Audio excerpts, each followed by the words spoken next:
Good afternoon, everyone. It's my pleasure to spend the next 60 or so minutes with my esteemed panelists and all of you listening in.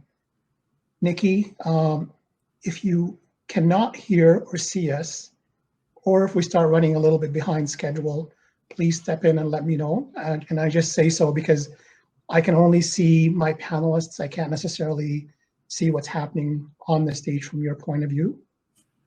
My name is Hani Mansi, and I've spent the last 30 years in technology. 21 of those years have been in security and risk management.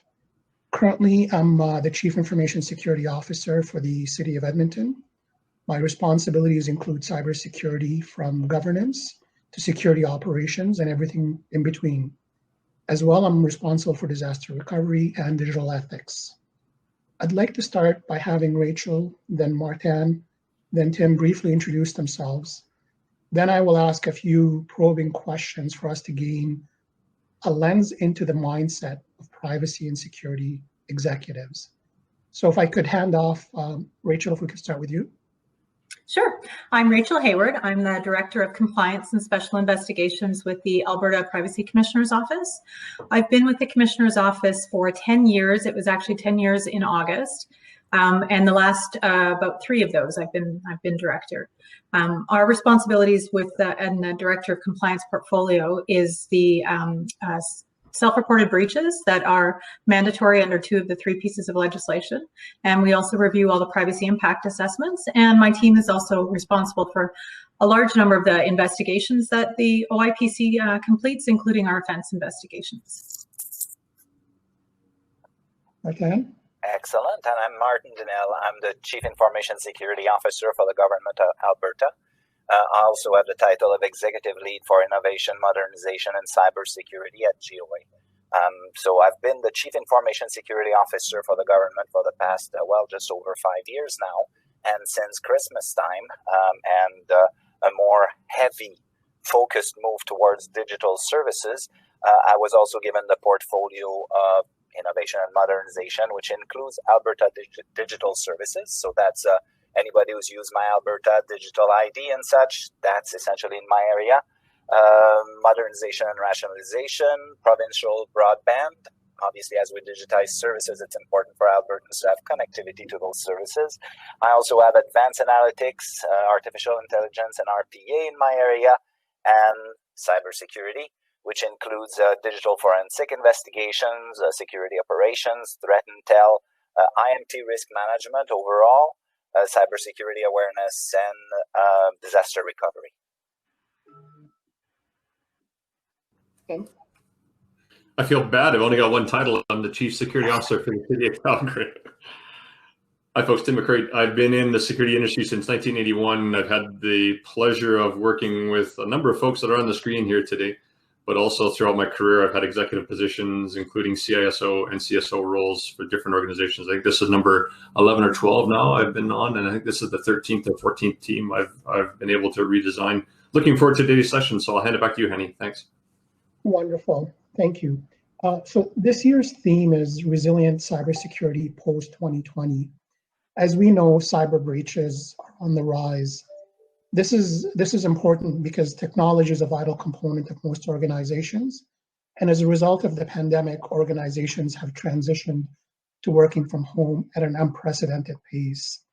This has led to many new lessons, many new surprises, and it's sort of led to an experiment at an unprecedented scale. I wanted to share a few numbers, cyber breach numbers, just to kind of get our juices going before I start asking a couple of the questions that I have. So here goes. 8 billion records have been exposed in the first quarter of 2020.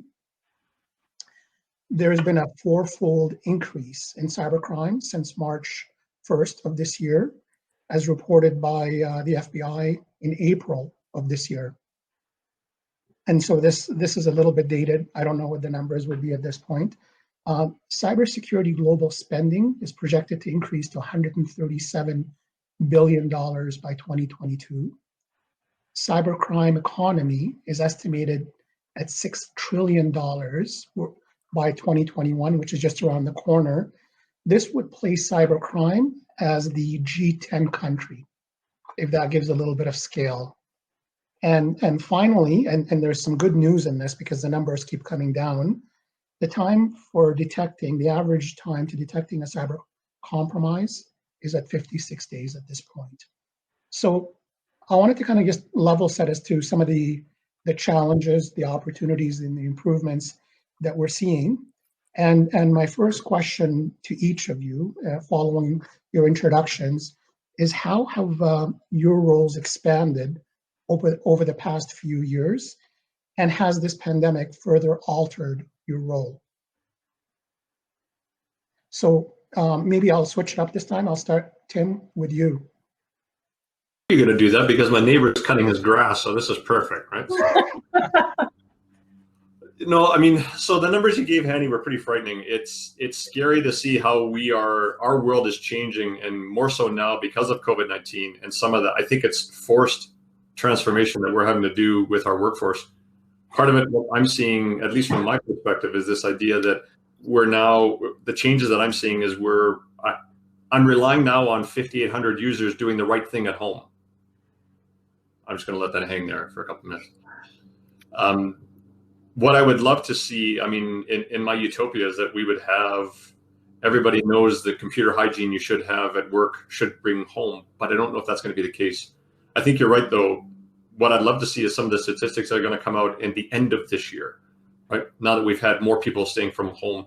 I know that this was a change for a lot of organizations, particularly those who weren't typically used to having a large workforce at home.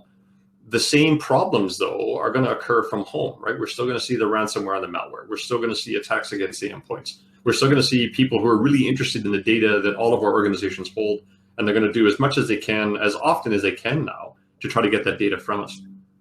The concern then becomes is, how do I train a workforce that may not have been used to be remotely working from home in an environment that, with my neighbor cutting his grass, we weren't particularly ready for as we get work from home scenarios.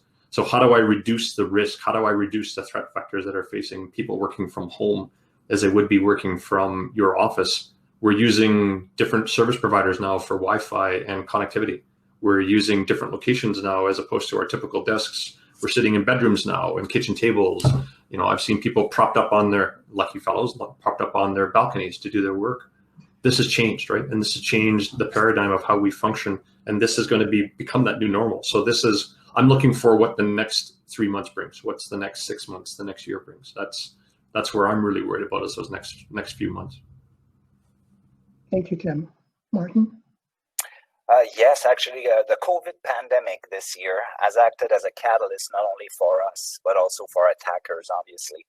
The scary part in the numbers that you've given is they don't even include some other types of crime, usually. They don't include things like nation states trying to actually bring government systems down through denial of service attack. This is one type of attack that we've been under since the beginning of the pandemic here at the government of Alberta, and only increasing day to day. Different types, different vectors are being used, different ways to try to attack our systems, sometimes trying to attack from within through a phishing attack that might be successful or something like this, and we have to constantly be on our guard and evolve our protection, ensure that our staff are well trained and know how to respond to it, and ensure that our management and our executives are actually aware of what's going on so that we don't have to ask for permission before doing things like shutting down a system or something like that. Most of you, a lot of people anyway, I know, ended up not being able during a period of time. And as you know, you were able to sign up through Maddie, as a matter of fact, to get some money to actually help you get through the period where you were not working.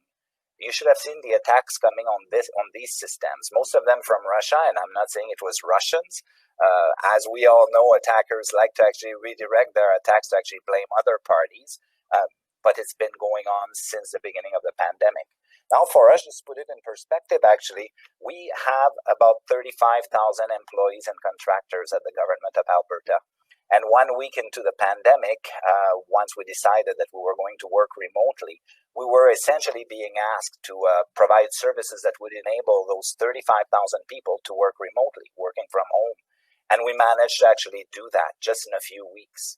Just the thought of doing that maybe 2 months before the pandemic occurred most of us would have looked at it and said, that's impossible. It's not going to happen. The payment system that I've mentioned to you earlier, if we had been told you got 3 days to deliver the systems, we would have gone, there's no way, even if we work overtime. Guess what? It happened within 3 days. And that's the new normal. We're now at the point where we have to deliver services faster. But I will say, the new environment, as risky as it is, as we're working from home now, has enabled people to actually have a life while also having a work life. It's weird to say, but I do the same. I work from home sometimes. I'll start my laundry in the morning. Now I'll come online, I'll do some work. You want to make sure you keep your information secure. You want to make sure you don't go print stuff that is confidential that other people in the house could see. You want to make sure of all those things. But you also have that flexibility now working from home. And what we're finding is our people are working later, longer hours, harder, are more focused on their work, and next thing you know is we deliver faster. So there's both some good and some bad to the environment we're in. I think we have to recognize that. We have to adapt to it. And my job as Chief Information Security Officer is obviously to keep that secure environment there, to ensure that people are aware, well-trained, have the right tools to ensure that the information can be shared in a secured manner. Thank you. Rachel? So when you talked about the stats, Hani, the first thing I thought about was something that I find is often missing when we talk about breach stats, especially in this kind of environment, and that's human error.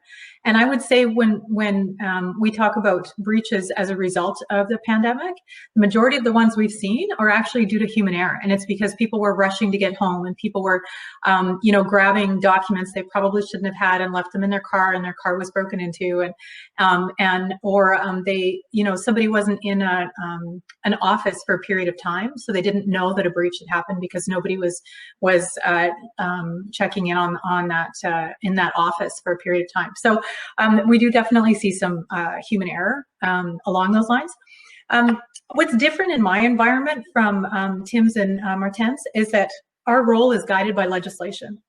So I don't get to be agile. I have to follow what the law says, and I have to continue to try and regulate within that, even in times of pandemic. So what's been really challenging for the commissioner, I would say, is that in a time of pandemic, how do we continue to work within the confines of the law when the law doesn't have an exception for a pandemic? So we have things like access requests that have 30 days to respond to, and I would say that the provincial government did manage that. But we have a lot of other issues that are more than just time, where we're asking for documentation, we're trying to conduct investigations. We have timelines that are legislated for our investigations, and suddenly we can't meet face to face with people we're trying to interview, and so we've had a lot of challenges because we're just not agile. We're stuck within the constraints of the law. So I think my perspective on this is one of feeling really constrained a lot, and that we want to be a little bit more agile and adaptable, and we're doing the best we can, but we still have to work within what the law says, and it does make things a little bit more difficult for us. Thank you. So a follow on to that, seeing that we've had this increase in digitization and business services going online, the question really is, has privacy or cybersecurity taken a more prominent role in technology projects? I'll switch it up. Martin, I'll go to you first. Okay, sure. Absolutely. And it was, I'll be honest, it's not caused by COVID. It's been accelerated by COVID. The need for privacy, for security being involved from the beginning at the idea stage of digitizing a service or something like that was always there. But I think COVID and the acceleration of the delivery of those solutions is making it absolutely integral. We don't have time to think about security after fact and then go back to patch an application system to make it secure or something like that. We don't have time to deal with privacy issues once we go live. That would be silly to do it this way. So as a result, to fast track the implementation of solutions, we're seeing privacy officers are involved in all projects from the idea stage, when people start talking about data sets that we're going to put online and where they're going to be, especially if they're going to go to the cloud, which is kind of the option number one right now for most solutions that we put in place. Security is the same way. The first thing we do is we do what we call a statement of sensitivity for any idea that we have about moving a new data set to the cloud or even on-prem. As a matter of fact, we assess the classification of the data from an information security perspective, and then we kind of identify what the risks are, how we're going to mitigate them. And as usual, all the time, we always put all this information in front of the business, and the business has to make the decision. How much risk are they willing to live with? And how fast do they want to move, and so on and so forth. So absolutely, it's like the first thing we do in any design and development process at this point in time is involve security and privacy to ensure that we're not going to cause any issues to the government of Alberta or to Albertans, of course, to all of our stakeholders. Wonderful. And Rachel, what's your perspective? So I have to say that I expected that we would see a lot more breaches related to COVID, and we are tracking breaches that are submitted to our office under any piece of legislation where the organization says that this is as a result of COVID or the pandemic. And we're seeing a lot less than what I expected. Maybe that's because they're not being reported to us just yet, or it's always in the back of my mind, or maybe the reality is that there's just not going to be as many as we expected. We thought there'd be a big surge, and there just wasn't. Enabling people to work from home very quickly just for me seems fraught with issues. One of the things that we've seen a huge uptake in our office is virtual care platforms in the health sector. So this is, and I'm sure you've seen some of this in the news, and I won't speak about any of them specifically, but we do have at least one that we're investigating currently. But these are where you can meet with your healthcare practitioner online, just as we're meeting today, really. And we have, since the pandemic, we have between 80 and 100 privacy impact assessments. So since March, we've had between 80 and 100 privacy impact assessments submitted to our office just on virtual care platforms alone. So the uptake is really fast. And have we reviewed all of those? No, we have not yet. We're currently looking at a plan to be able to do that as efficiently as possible, because we are in a pandemic, and the majority of these those who have submitted them are health practitioners. They have other priorities right now. So we want to try and find an efficient way to do that. So the way in which we've looked at this has been quite a switch in the types of services or platforms that organizations are looking to implement. And they are there. And what's great is that we're getting a lot of information about them, and we're getting a lot of them submitted to us. So I do think there's some good news in there for sure. Thank you. And Tim, your perspective on this, please? So from a security and privacy perspective, what I've been seeing this last little while, and Martin and Rachel both alluded to it, is that we've been seeing the requirements to bring in cyber and privacy professionals in projects at the onset, right? And it's this whole idea, and I think you learned about it a little bit today, about this idea of push left, right? Get everything as close as you can to that, time when I walk out of a restaurant with a napkin and a pen and I have a great idea. Stop, right? Bring in privacy and security, and let's start understanding what the implications are. What are the different threat factors? How critical is the information? So this whole approach that we've been adopting within the city of Calgary is based on the principles of enterprise security risk management. This idea that it's the business that makes the decision because they're the ones who set the goals and objectives. So our role as security professionals, in concert with our privacy team members or privacy professionals, who are a different department within the city, but we work with them on projects throughout the year. We've been now bringing both lenses to a project. We're incorporating our approach from an ESRM-based framework, and we're using digital transformation to take that data and put it in a repository. So now I can start presenting risks back to the business in a very objective way. COVID's made it faster. To Martin's point earlier, we had to speed things up, right? We really had to get across a couple of hurdles internally, and now that we have, our approach now is really keeping moving forward on the same methodology, looking at things from business lens and understanding what are the risks, and then applying or bringing in privacy professionals as we need to, from a privacy impact assessment on all these different applications. So it's changing the way we're doing our business. It's forced us to be more agile. It's forced us to think more as a business professional than a pure security professional who says no. We lost that right a long time ago to say no to projects. Now it's, how can we help reduce the risk, as opposed to how can I stop the project? You are so right. If you don't mind me adding something, you are so right, Tim. Actually, this is key. In the past, people saw security professionals as the person who always says no when you ask them to do something. That's no longer an option for us. It's all about risk. It's about, okay, you want to do this? Here's the risk. Are you willing to live with it? And here's what I can do to potentially mitigate it. But it's no longer a no thing. It never will be again, I think. No, agreed. And in terms of involvement, it's kind of funny because I kind of read the question, listened to you, and we talked about projects. One of the reasons why this is happening at this moment, why we're putting so much of the focus, is also that our executives, the people at the highest level of the organization, know about security a lot more than they used to. They are informed. They see what's going on in other organizations. I'm actually going to mention this here because I think that's important.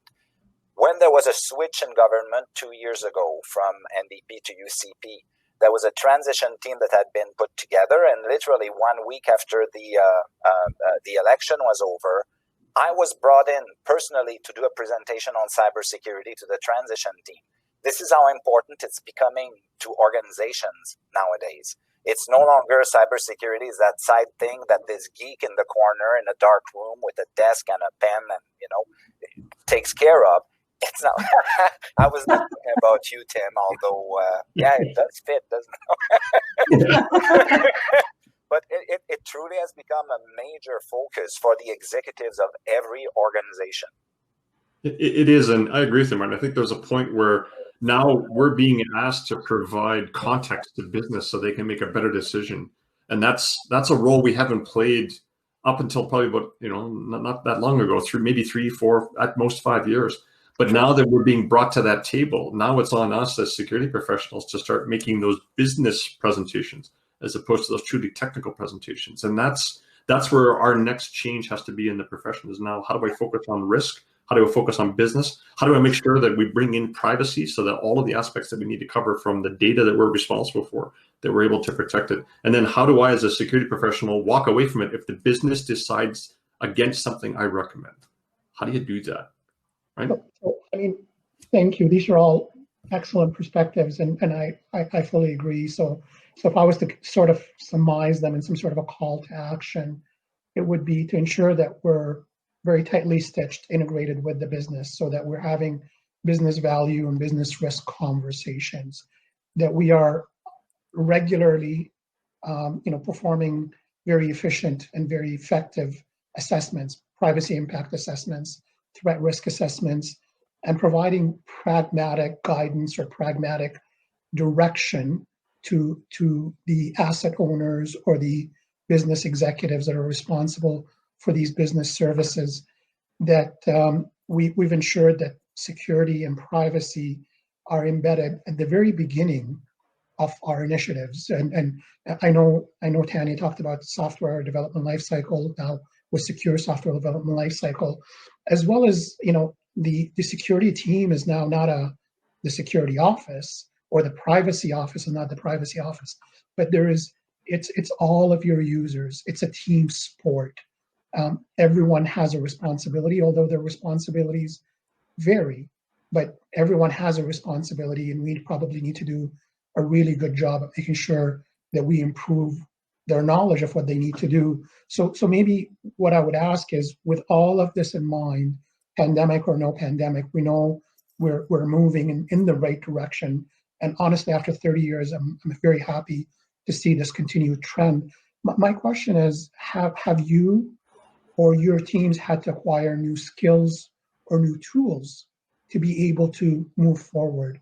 And so just to keep it changing, I think, and I'm going to lose probably track of who I asked last, but Rachel, I'll start with you. Sure. So can I just say, first of all, I think it's really sad that it took a pandemic to get, privacy regularly at the table. But regardless of how we got there, I'm very excited to hear what you're saying, is that privacy is there now, because for a long time, we've really felt the same way as security, and we felt like we've been fighting to get at the table early on. So I think that's fantastic news from an outsider looking in and hearing what you're saying. So I would have to say that the way in which my team will, the way in which we adapt and change is based on what it is that you are all doing. So you're looking at new technology. We get forced to look at that new technology. So we react to what it is that's being implemented in Alberta. And I would like to give you a specific example of something I'm particularly proud of that my team has recently completed, and that's the Alberta Trace Together app, the app to help track COVID. So we had never looked at an app before that was potentially going to have, if everybody downloaded it, millions of users. We'd never looked at something that was an app-based product that was, available available for download on individual phones before. We just haven't had that experience. So we suddenly had a privacy impact assessment on our desks that we had to look at, and we had to learn a lot about how apps work. We had to learn a lot about how the technology was being used in other parts of the world as well, because we wanted to do some comparative analysis to see whether or not there were better options out there, because this was fairly new for us to look at. So we were suddenly thrown into this, and on top of all of that, there's a huge pressure for us to get this out in order to help protect Albertans, right? That's ultimately what we're trying to do, is protect the privacy of Albertans. And the longer we took to review this, the longer it would take for organizations or for individuals to necessarily decide, because we heard a lot of feedback that people wanted to hear what the commissioner had to say about the product. So at the end, I had two members of my team, Eric and Christine, who did just a fantastic job on a report that's over 60 pages, where it was very, very detailed analysis, where they looked at the system and provided that comparative analysis as well, and produced something that's available for public consumption. I would say I don't expect most Albertans to want to read that report, but it's out there, and it's out there for those of us who want to understand better, and those of us in privacy and security who want to see what options are out there right now, and to see whether or not the commissioner ultimately thinks that this is a safe and privacy enhancing product. So, and that was something that was brand new and thrown on us. And I can tell you that they worked crazy hours getting that analysis done. And I'm very, very proud of that from our team. I think that was some really outstanding work. So, and that's very much the way it is whenever the government or an organization within Alberta starts making some decisions and planning some new technology. That's when we jump in, is we want to learn about it and understand the benefits and potential drawbacks. So we follow you guys, is what we do usually. Yeah. I'm going to follow up with what Rachel started with, this idea of being very adaptive. One of the things I've learned, or I've seen in the last few years, and more so now, is the skill sets that information security professionals or cybersecurity professionals have to have is increasing, right? So we're being asked to consider different and varying types of technologies, whether it's within the typical IT infrastructure or looking at ICS as well. We're looking at, as we migrate more towards the cloud, now we got to start bringing in or understanding more about what that environment looks like. How do I manage data in a cloud environment where I don't have the control over it? So now I have to look at it from a risk-based perspective, and what are the things that I need to consider, or that I need to validate, or controls I need to see in place so that I can provide the same level of assurance in that provider's environment as it would be in a typical data center. I'm also seeing this increased requirement for things like more from a forensics perspective, or understanding more from a mobile device, what's on the mobile device, how does it interact with the data, how do I store if I am storing it, how do I identify or not identify myself. So to Rachel's point about the tracing app, perfect example of the same thing, skill sets that the teams need now to have is to be able to adapt to that different type of technology, look at it from a risk-based perspective, and then provide an objective viewpoint on the new technologies coming across. So for me, I think more than anything, it's that ability to adapt as situations change. COVID's brought that forward, and it's really demonstrated those teams that can change, those that can adapt, and those that can approach things from a different perspective and collaborate differently. And the last point, I think from my perspective, and because I was the late guy coming on here, adapting to new technologies, adapting to new ways of doing our business. How do I communicate more regularly now? And I do this in my current role with executive leadership, with council, et cetera. How do I do this from home in my bedroom as opposed to in front of somebody? Get the same point across, have the same impact, and have the same business discussions that I need to have with executives. At least from my perspective, at my level as the chief security officer, that's what I need to change my approach and how I manage my business. Thank you, Tim. And Martin? Yeah, that's excellent. That's really good. I'm taking notes as we're going ahead here. So I'm like, wow, yeah, that's a lot of things to address, with some good ideas for us as well. Things that you don't think about unless you're in a conference like this one. This is the usefulness of panels like this one. But yes, for us, actually, at the government of Alberta, well, I'm going to start with something simple. We're talking about implementing new tools and such. We're certainly implementing new services, but as you will all understand, I think a lot of us are in the public sector right now. Oil industry is not doing so good. I'm going to say the same with things like, for instance, with deferred taxes, so less money coming in the government. We're dispersing money, of course, to help Albertans who are having issues money-wise, but also businesses. We're trying to help the businesses so they stay afloat and such. So as a result, our focus has very much been on stakeholders and keeping them up and running. So that means, at the same time, less money for us IT folks, the geeks that would really like to run some tools to make the environment better. So actually, I've seen a little bit of a different thing happen actually for us. It's been more a simplification of the environment, a rationalization of the tools we're using. Use less tools, but use them better, leverage them better. And for the few tools that we're implementing, the other thing that I'm seeing, and I've been pushing it for as long as I've been here, over 5 years, is the idea of open source. There are such good products out there that are even better supported than some of the vendor-based products that we can leverage. And those are the same products that very often the hackers are using against us. So leveraging some of those tools are very important. But for us, we're very much a Microsoft environment. So we started to actually kind of look at what do they have that I can leverage? Like, do I need, say, a Trend or a McAfee to do my virus check when I'm getting Defender for free and ATP is available? Like, those are the considerations that we're having right now and already have had, as a matter of fact. So it's more a simplification so we can manage better is what I'm seeing. Where we have had to really ramp up is video conferencing has been part of our environment for a long time, but it was more a side tool. It's now a major focus for us. The Office of the Corporate CIO here at the Government of Alberta is committed to having 50% of our staff working from home permanently as of Christmas time. It looks like it's actually going to be more like 70% of our staff. So what that means is we need really good tools to communicate better, faster, and be more concise.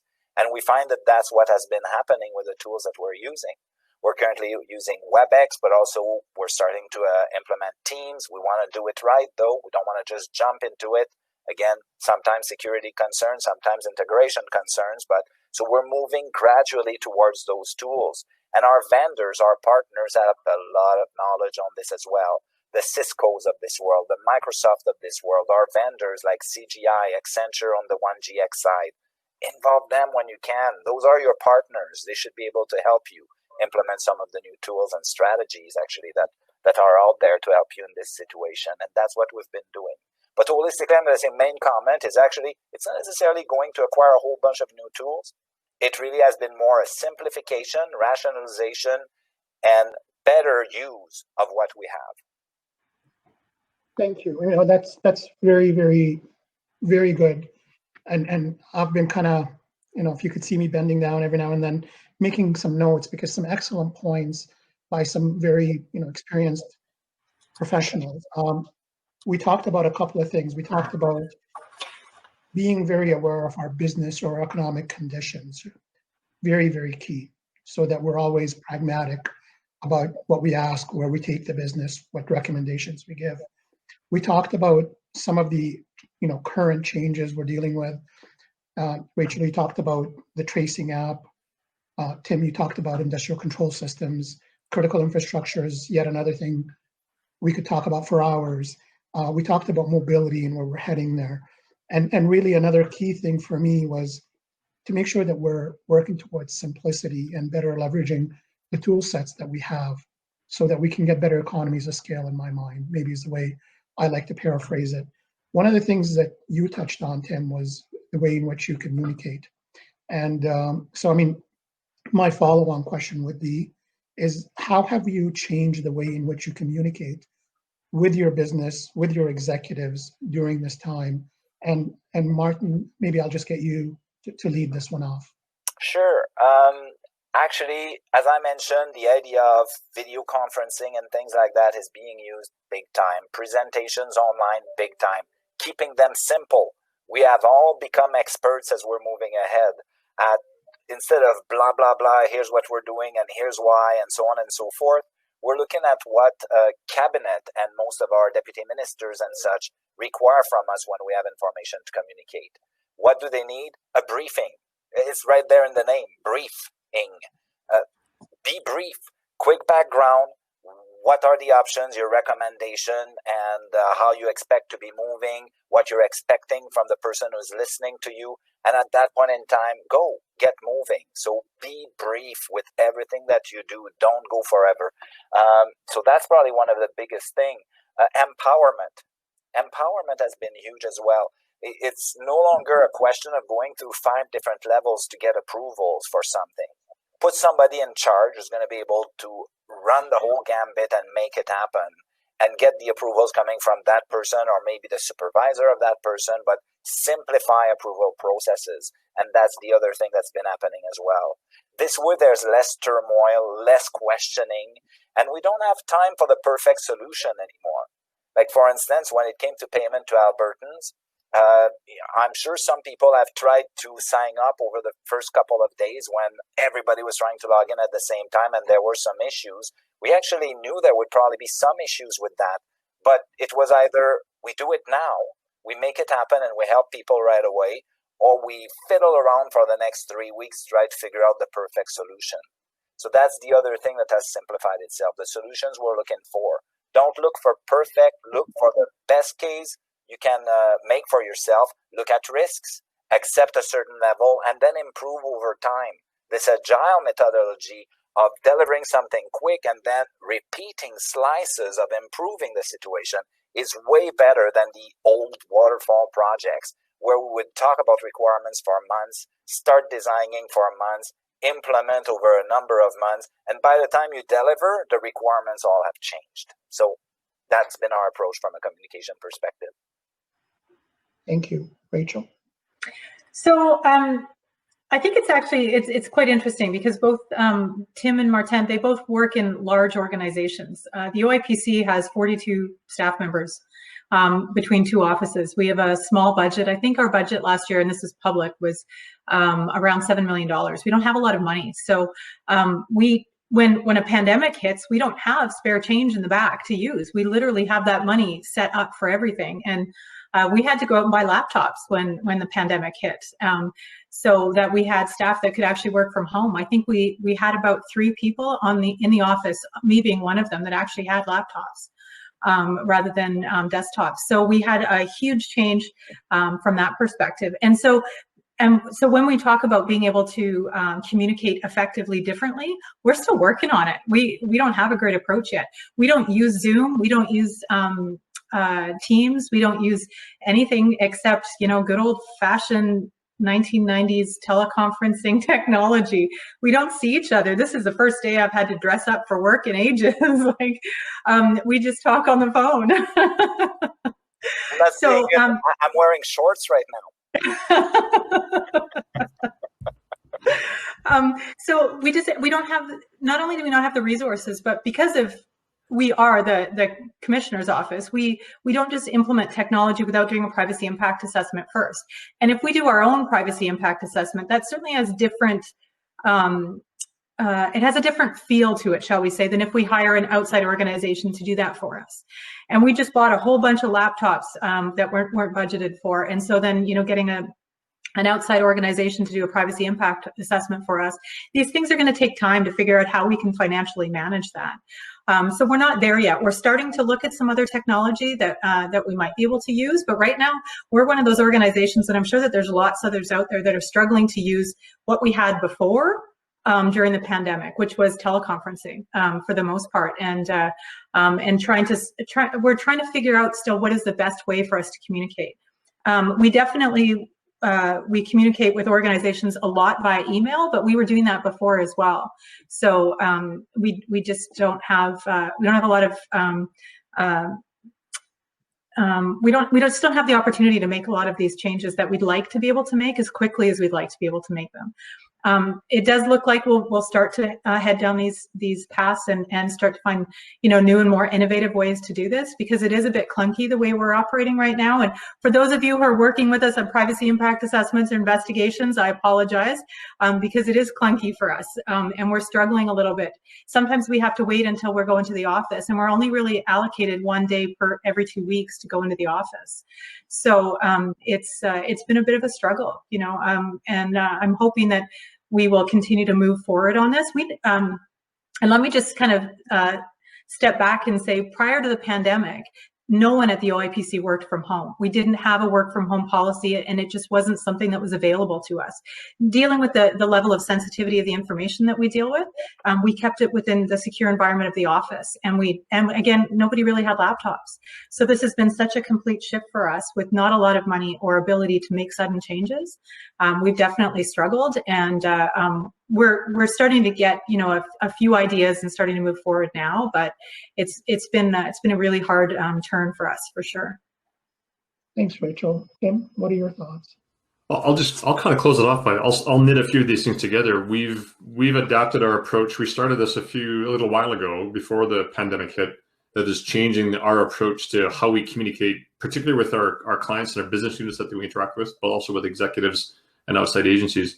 To Martin's point, brief. That's a page.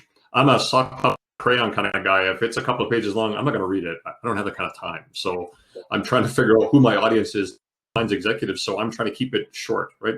Get to the point. What's the business problem you're trying to solve? What's the risk that's facing the assets that supports that business objective? And what can we do to help remediate the risks? So we try to keep it crisp in our communication. We use a lot of technology now, right? More so now over the pandemic. So Microsoft Teams is huge for us. We're using other platforms, as this is, as another example. We're also getting very good at using the visuals from our perspective. I don't know about you folks, but that death by PowerPoint, just stop. Like get the point across, get to the point, make it a valid business point with a risk associated to it, give a remediation and get out of the room, get on to the next meeting. So I've been forcing my team to go down that path. And the other one too is, from my perspective, is when we discuss or we communicate with other members of our teams, but that we work with as our client base, we talk about the difference between an exception to a policy and an acceptance of risk. Two different words, two different meanings. The way I look at it is, one, it's okay to go break the rules, exception. Alternatively, it's here's the risk, and at 2 a.m, you're the guy. Understand what that means. Right? We'll be there to help, but when you make that business decision to accept the risk, that risk is now on you.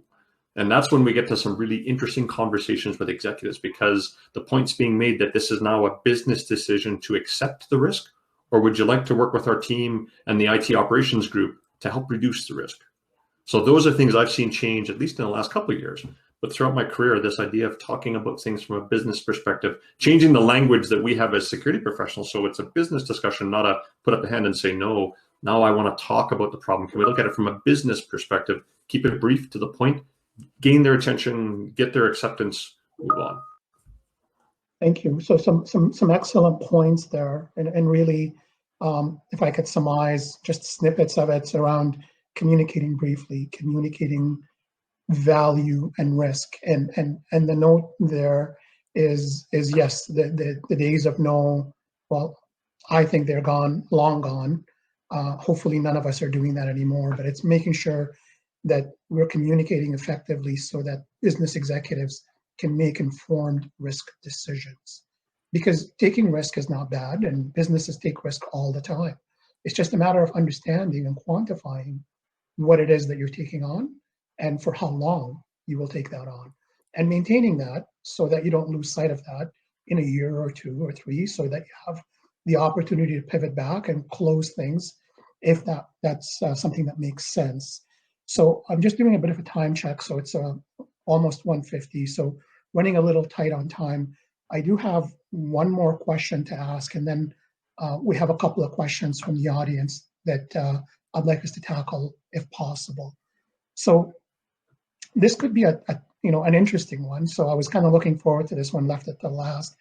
My last question is, do you foresee any changes on the horizon to privacy legislation and or cybersecurity standards?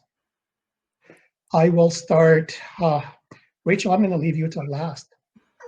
So, Tim, I'm just going to go with you.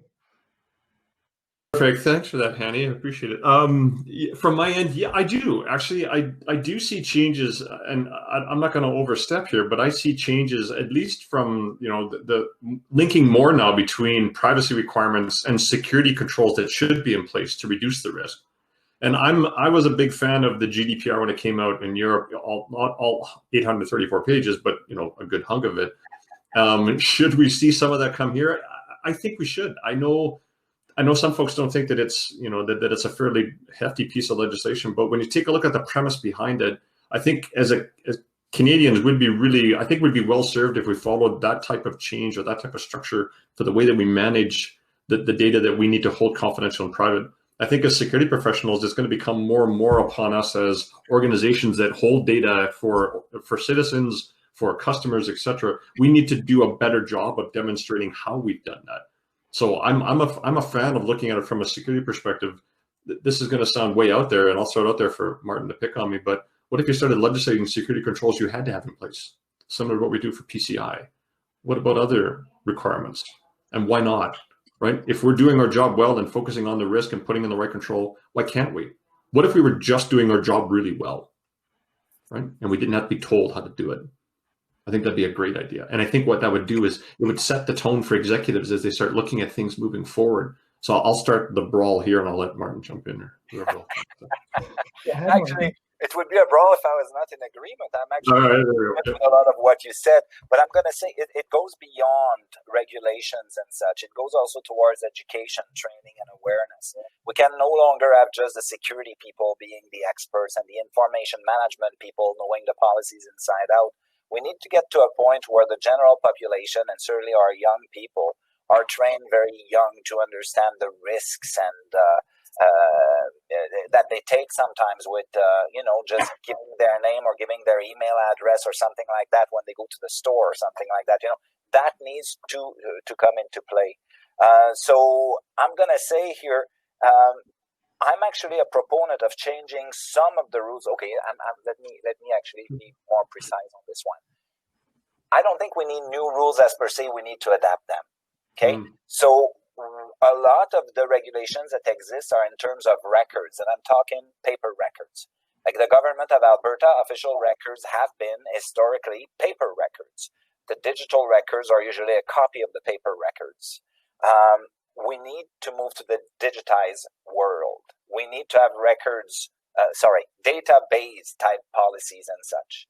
So some of the acts and regulations that exist today are there very often to do things like, for instance, to protect records, of course, but they will say things like, you can't have this data, this particular data set outside of the province of Alberta. Well, when you're in a digitized service and you move to the cloud, pretty darn difficult to accomplish. And this is where I'm going to put the plug in that we were discussing before the meeting, actually, Rachel. We have an OIPC that's very forward-looking here in Alberta. We're super lucky with that. They are looking at tools. They are looking at doing the way we're doing business, and they understand it so that we can actually work with them to come up with solutions that make sense. But I'm going to tell you that there's a lot of provinces and territories and jurisdiction in this country right now that are not able to move towards modernizing their services and digitizing their services because their own OIPCs or the powers that be in their province or territory still look at things the old way. Can't do business outside of Canada, can't do business outside of the province, in some cases outside of the cities, even for municipalities, I've heard. So this is something that's very important. We should adapt all those regulation rules and so on and so forth that have been in place. But I agree that we should have more security-based regulation. And I'm going to throw in right now, because I saw our vendor putting a question about MFA. The biggest vector to get into organizations right now is email phishing, where you obtain credentials. If people believe that their information is well protected because they have a username and a password, good luck. I hate passwords. We need to go beyond that. We need to go into biometrics, digital certificates, things like that, whatever shape or way we do it. But MFA should become a regulation, literally, some kind of an act or something like that for anything that involves private personal information, I think. Any solution that's in the cloud, any solution that's digitized should have MFA in place to protect you. It's too easy to get in with just a simple password. They can be hacked so easily. But a second factor of authentication, even if it's like a callback device, my telephone is registered, somebody's trying to access my account or one of my records, and I get a notification on my phone with the authorization number or something, perfect. This is what we need to protect ourselves. And this is where maybe we should look into regulations in the future. Thank you. Rachel? Well, this is a hard one for me because there's so much I could talk about. The first thing I always like to start off by saying is that the commissioner doesn't write the legislation, she regulates it. So there's often a misconception that the commissioner has the ability to actually change the legislation. There's a lot of things in it that we don't particularly like either, and we'd like to see updated and changed. So with that in mind, I would say that I wanted to pick up on something that Tim had said, actually. I think it's really, really important that we do look at some other legislation and look at modernizing what we have. The GDPR has some great concepts around data processors.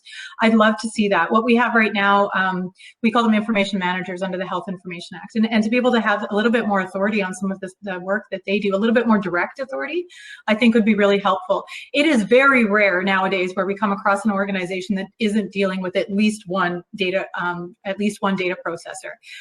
Sometimes there's 7 or 8 within an organization and a specific investigation that we're dealing with, and it gets very, very complicated that way. So it'd be nice to have some changes like that. I would say that the Health Information Act specifically needs to be modernized. It needs to be updated. It needs to look at some things around secondary use of data. It really doesn't address that very well, and it doesn't really address data repositories either. There's an opportunity there for a regulation on data repositories, but it's not there. It was never written. So it would be nice to have some of that work updated and done as well. In terms of the public sector, I would really like to see mandatory breach reporting in the public sector. Government holds a lot of really important, really sensitive data on Albertans, and it would be nice to have notification if that information goes awry. And right now, it's the only piece of legislation in Alberta that doesn't have mandatory breach notification, because the Health Information Act does, as does our private sector legislation. So I think that that's really missing. And then I'm going to throw this out there and sound a little bit controversial as well, maybe, but private sector legislation, if you look globally, there's definitely a trend in this, and we can even see this happening in Ontario, where commissioners' offices are actually getting some opportunity to actually levy fines. I know that the UK commissioner does this a lot, for example, but it's growing in popularity. And before you think, oh my goodness, we shouldn't let the commissioner do that, the commissioner does already, but we go through the court system. So what are we doing right now in Alberta? We have a huge backlog in our court systems, and the pandemic made that a lot worse. So then our investigations are getting held up in those as well, where individuals or organizations may be fined. And it would be nice to actually see some of that where there could be a little bit more direct, rather than us having to go through the court systems to do it. Having said that, I do want to clarify that that's my opinion and not the opinion of the commissioner. But I do think that that's a real trend in the private sector legislation, and I'd like to see that in all of the legislation as well, so that commissioners have the direct ability rather than going through the court system, which just seems like a much slower process, and it's just not efficient for what we're looking at. So I could probably talk forever about some of the other pieces that were mentioned, like the legislating some security controls. We do have a little bit of that in the Health Information Act and some regulations, but the difficulty with that, of course, is that our legislation does not get updated fast enough, and security changes. Right, so there's always that caveat there that, well, we could do it, but then it's going to be outdated in a couple of years, and the acts just they might get a few amendments periodically, but actually getting a thorough review and update, it's rare for it to happen. So it'd be nice if we could do that, but I'm not sure that it would be as practical as we'd like. So I'll stop there because I could go on forever and ever on this one. Thank you so much, and I really do appreciate the passion with which each of you is speaking, and appreciate the expertise. So that was my last question, and I know right now there are people probably texting me to say you're running out of time. So I'm just going to take the liberty of going a couple of minutes over time and trying to answer at least one question that we have from the audience. And that question is, I think it's probably meant for you, Rachel. What is the OIPC guidance on privacy impact assessments for cloud computing projects related to Alberta's PII? But Tim and Martin, you may also want to add. Rachel, could we begin with you? Well, I think the safe guidance would be do them. Please do a privacy impact assessment. If you're in the health sector, it would be mandatory. If you're in the public or private sector, we'd look at it, we'd review it for sure and provide guidance. We do have some guidance, and there's some guidance, I think, federally as well around cloud computing. Not to make light of it, but I would say that another really smart idea is investigate the cloud computing products that you're using. You've probably heard of the Blackbaud breach, which has affected millions of Albertans, and that's a cloud computing technology, right? That's public information that's out there. So, you know, and there are cloud providers that do get attacked. So really be careful about the ones that you choose and do a really thorough review, and make sure that your contracts with those organizations have enough detail in there that you get notified right away if there is a breach or some other kind of compromise. We do have there is some guidance available though, both, I think it's federally. I can't, to be honest with you, it's a couple of years old now, so I'm not sure if we actually signed on to it as well. We might have. So there is some out there, but yes, please do them, and we're happy to review them. We're also happy to take a phone call and just provide some general ideas, and depending on what it is you're looking at as well. The other thing I would say is one of the most common breaches we received recently, and I'll end with this, is around Amazon Web Buckets and people just forgetting to add the security on the Amazon Web Bucket. So they just buy it as is, and it doesn't have the security in it, and they start using it, and then the information is freely available on the web. So, just watch some of the basics like that as well. I think Amazon actually may have fixed that now so that that's not the case. But we definitely saw a large number of breaches just related to not addressing the security when you buy the product. So that would be a pretty basic place to start, I think, too. Gentlemen, is there anything you'd want to add to that? Yeah, Hani, to Rachel's point, there's a couple of free resources you can get, or resources you can get online as well. Cloud Security Alliance just did an update on their control review that you can do before you start looking at a cloud service. And they've also got a series of risk questions that you should be asking your executives so that they understand that when you want to move to the cloud, here's the risks that you need to start answering. And that's everything from how do you manage the data itself? What are the different types of controls? How do you demonstrate assurance that those controls are actually operating effectively and efficiently? So if you get a chance, go to the Cloud Security Alliance. They've got some great tools there if you are looking at a cloud-based product or cloud-based solution, and some of the risks you should be assessing, and some of the controls, to Rachel's point about Amazon, that you really should be asking your vendor prior to signing up and shipping data up into the cloud. Thank you, Martin. I can only leverage what Tim was just mentioning right now. I totally agree. The one thing I'm going to add to it is information classification. Implement information classification schemes so that instead of dealing with every piece of data as a one-off, trying to figure out the risk around it, imagine buckets, your most sensitive information to the least sensitive, even to public. Kind of figure out ahead of time what kind of protections level and what kind of risks your organization is willing to take regarding these buckets.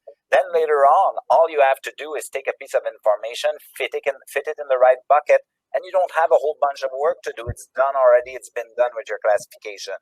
Leverage information classification for these kind of activities too. Perfect. The only thing I would have said in addition to supplement the excellent response was, yeah, CSA, ISO have some good things, but there are also some good general key controls that come from the federal government. And so the Government of Canada does this as a part of its partnership with the Five Eyes. And, it's yet another conversation. What are those key controls and how do you deploy them, whether you're on premise or whatever cloud solution platform you're looking to leverage. But yes, you don't have to reinvent the wheel. Having said that, I know I'm over time, but I want to quickly really express my gratitude to the three of you and your expertise, wisdom, and the fact that you're willing to share the time to share the wisdom. So thank you so very much. Very grateful to you.